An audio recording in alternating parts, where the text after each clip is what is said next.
Okay, the last item I want to cover on the comparison between the HK MR556 upper and the Kohari Arms upper is we're going to go to the chamber, and we're going to talk about a really interesting development here. Is an AR style weapon with a fluted chamber. Now, if you've ever shot the MP5 or the HK 53, 33, or 93, or any of the clones out there with a fluted barrel, you will notice that fluting is definitely, once again, another big positive when it comes down to shooting ammunition types. A lot of ARs are finicky with different classes of ammo, whether it's brass, steel case, soft wall, a little bit harder wall.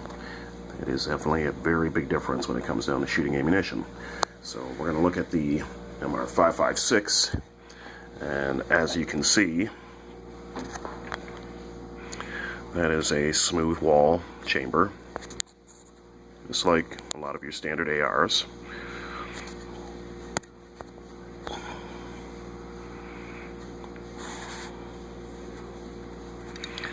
Now, if we go over to the Kohari Arms 416, you will notice there's chamber flutes down there.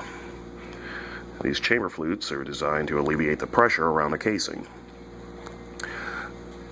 And when you're firing on full auto, this will give you consistent firing rate, basically allowing the bypass gases to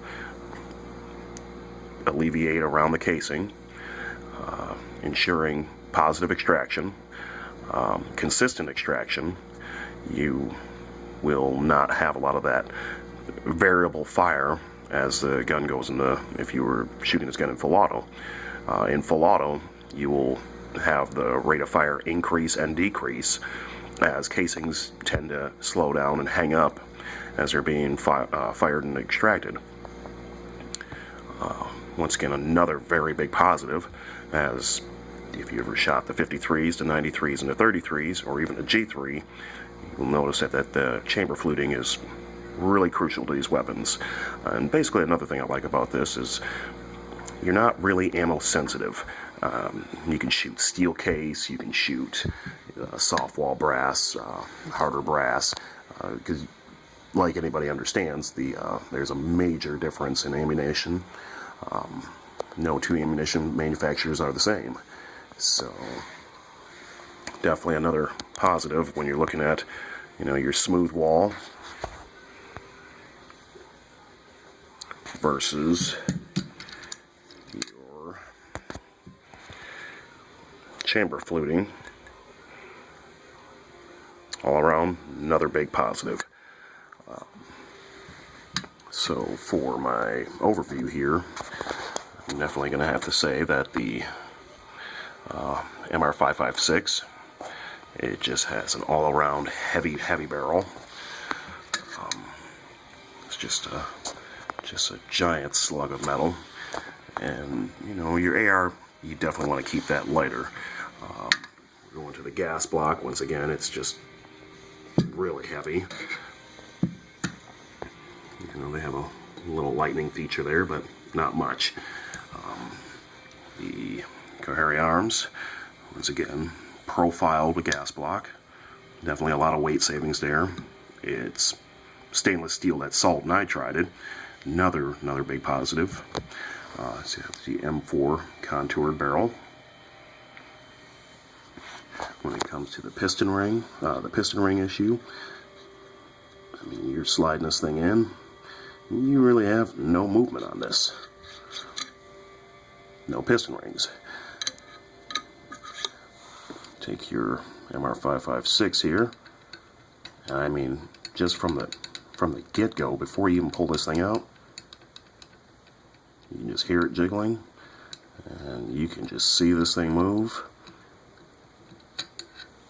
But you're dealing with 3 piston rings on there, and 2 of those fail, which a piston ring will fail. It's just a little spring steel, and your gun is just not going to function anymore.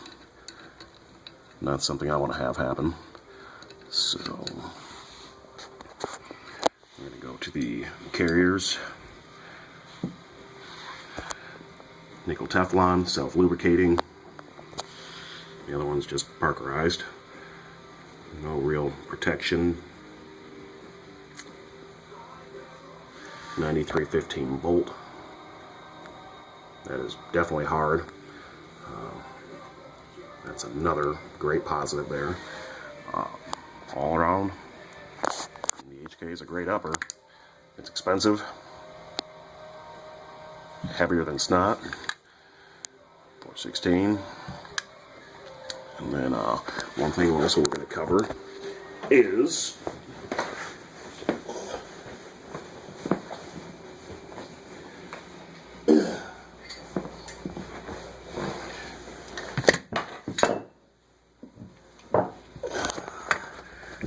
another positive here when it comes to a Kohari Arms upper is you can get a 10-inch upper.